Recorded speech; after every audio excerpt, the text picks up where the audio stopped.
Carlson, etc. Mais le travail de Tucker Carlson, c'est un travail pédagogique. Et pour le faire, il a invité Ted Cruz à son émission pour discuter de ça. Ted Cruz qui est pour un changement de régime. Et Ted Cruz qui s'est fait ramasser du début jusqu'à la fin. Il s'est fait varloper. J'étais embarrassé pour lui. Il n'avait aucune réponse. Tucker Carlson, vous savez comment il est, Tucker Carlson? Il peut être pointu, puis... donc, Ted Cruz s'est fait ramasser. Et là, je me suis dit, ça peut pas... il est tellement mal préparé. Ça paraît tellement... Les pro-interventionnistes en faveur d'Israël paraissent tellement mal avec cette entrevue-là que ça ne peut qu'être stagé. Et là...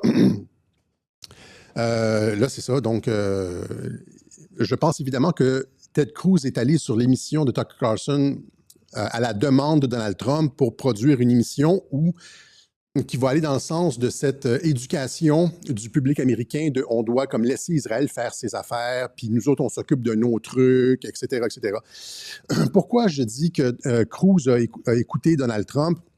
Contrairement, encore une fois, à Jean-Dominique Michel ici, qui m'envoyait sur Twitter, Ted Cruz qui a reçu 1 500 000 de la part du IPAC, je ne sais pas trop, là, IPAC Tracker. Ça, c'est sur combien de temps? On ne le sait pas vraiment. Est-ce que c'est des vrais chiffres? On ne sait pas vraiment. Mais admettons que c'est vraiment 1 500 000. Il a reçu sur combien au total? Combien reçoivent des sénateurs? Si ce n'est pas des dizaines, peut-être même des centaines de millions, je ne sais pas.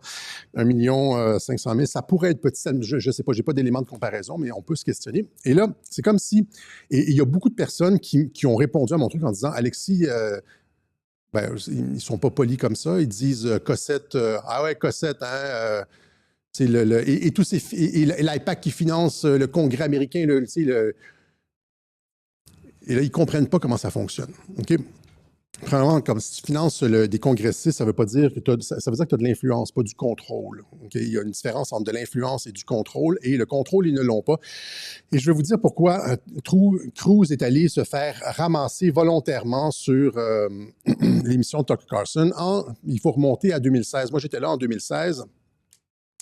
Et 2015, en fait, j'étais là. Et Ted Cruz était un des candidats à un des 17 candidats à la primaire républicaine contre Donald Trump. Et là, évidemment, Trump, c'était celui qui était le moins certain de gagner au début en 2015. Tout le monde disait que c'était un clown, il ne gagnera jamais. Et un après l'autre, tous les candidats, les 15 autres candidats se sont retirés, y compris le frère de George Bush, Jeb Bush.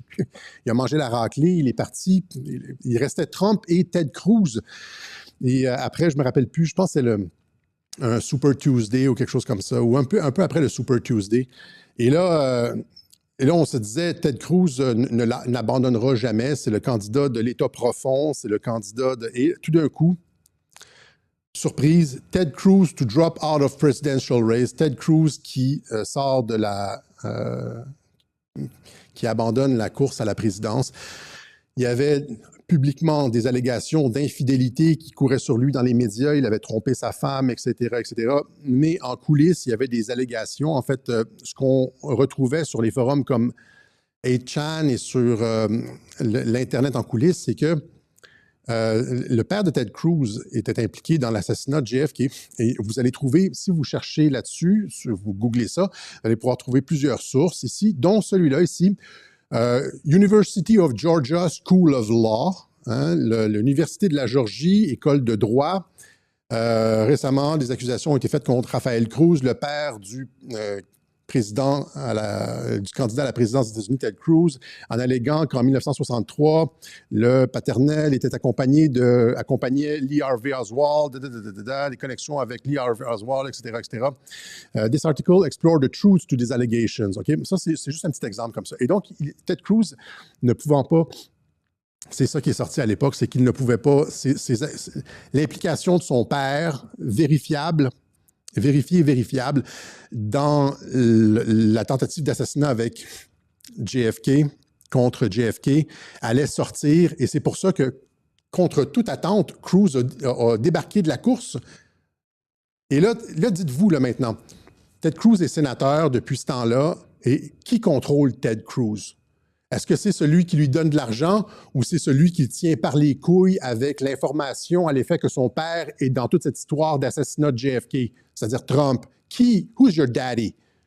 Who's your daddy? Et c'est comme ça avec beaucoup des congressistes, beaucoup des personnalités, comme par exemple Robert Mueller qui enquêtait sur Trump, etc. Trump a les informations sur ces gens-là, il les tient par les couilles. C'est pour ça que Trump s'en sort toujours. Il s'en sort toujours gagnant. Mueller a clairé Trump essentiellement. Ted Cruz démissionne de la course, etc. parce que Trump a accès aux informations de l'intelligence militaire et est capable de contrôler ces pions-là de l'État profond. C'est-tu clair? Et donc, ceux qui nous envoient, comme Jean-Dominique Michel ici, qui ne comprend pas la politique américaine, puis qui dit genre... Il y en a d'autres, là, nommez-les, je ne veux pas focuser sur... J'ai l'impression qu'il est sympathique, Jean-Dominique Michel, mais qui ne comprend vraiment pas ce qui se passe aux États-Unis. Et donc... Et donc, c'est ça. C'est pour ça que...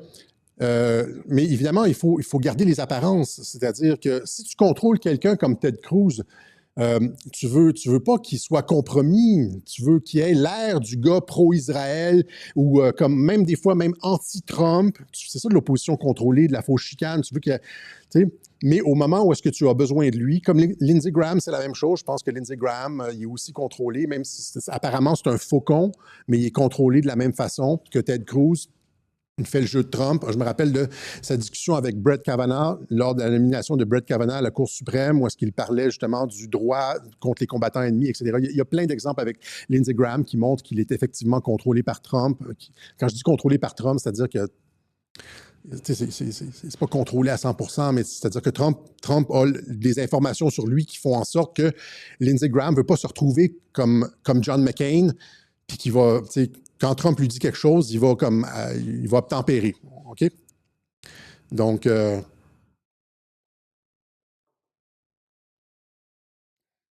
OK?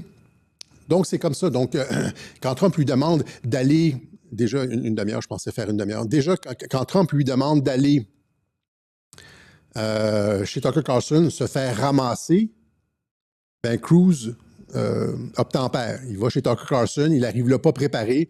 Tucker Carlson, lui, est tout préparé. Et là, c'est un takedown.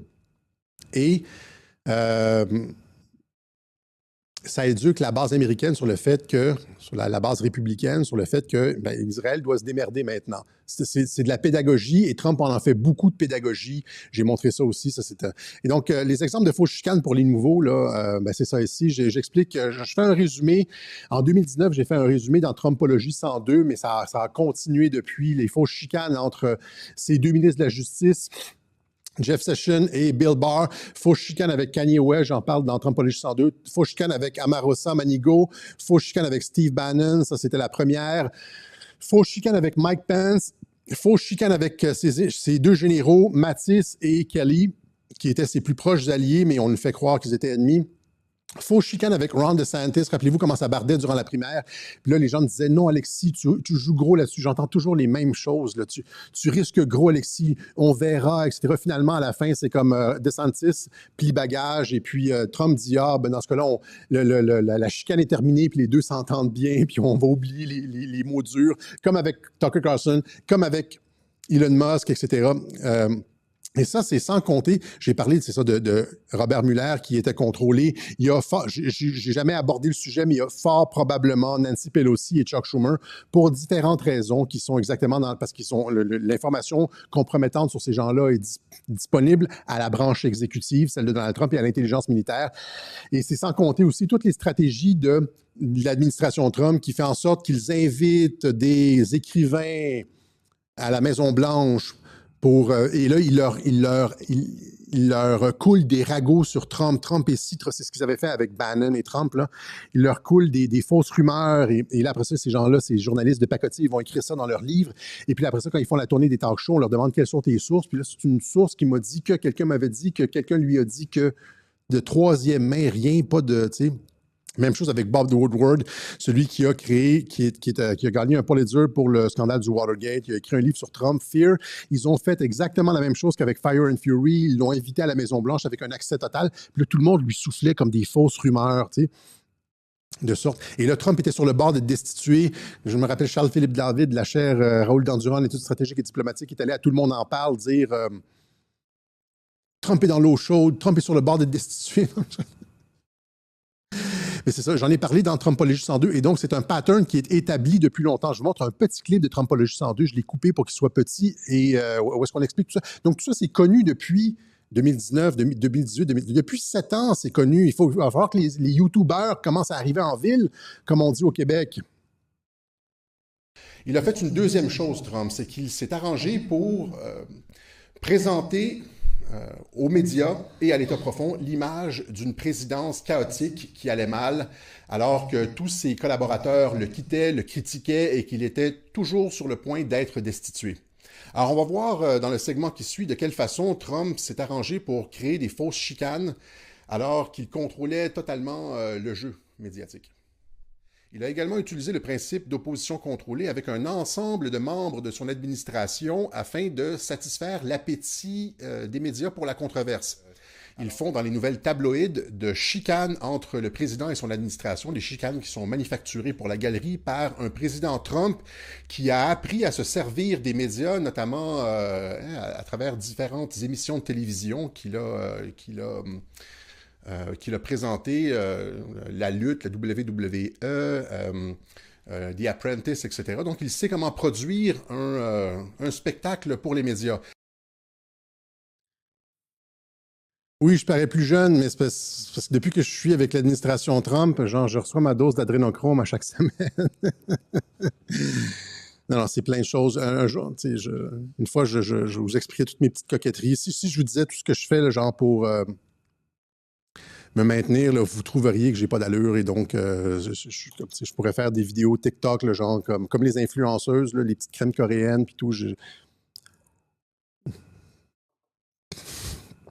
On va pas faire ça. Mais oui, j'ai perdu 60 livres. J'ai perdu 40 livres là-dessus, mais j'étais 260 là-dessus. Et puis, à cette époque-là, j'étais à peu près à 260. Là, j'étais à 220 à peu près, mais beaucoup plus musclé, beaucoup plus musclé. Donc, c'est peut-être, je sais pas, 50, 60 livres de graisse en moins. Ça laisse des traces, un petit double menton, puis tout. Mais en tout cas, voilà, c'est tout ça pour dire que les fausses chicanes, c'est ça. Il faut, si vous voulez comprendre ce qui se passe, comment Trump tweet, etc., au lieu de faire les caves et essayer de faire du commentaire intelligent qui n'est pas intelligent, et prenez en compte la stratégie des fausses chicanes, ça vous évite énormément de troubles. C'est la même chose qui se passe avec l'Iran. On va en reparler dimanche prochain. C'est ça. Donc, allons-y rapidement avec. Donc, c'est ce que j'avais à dire.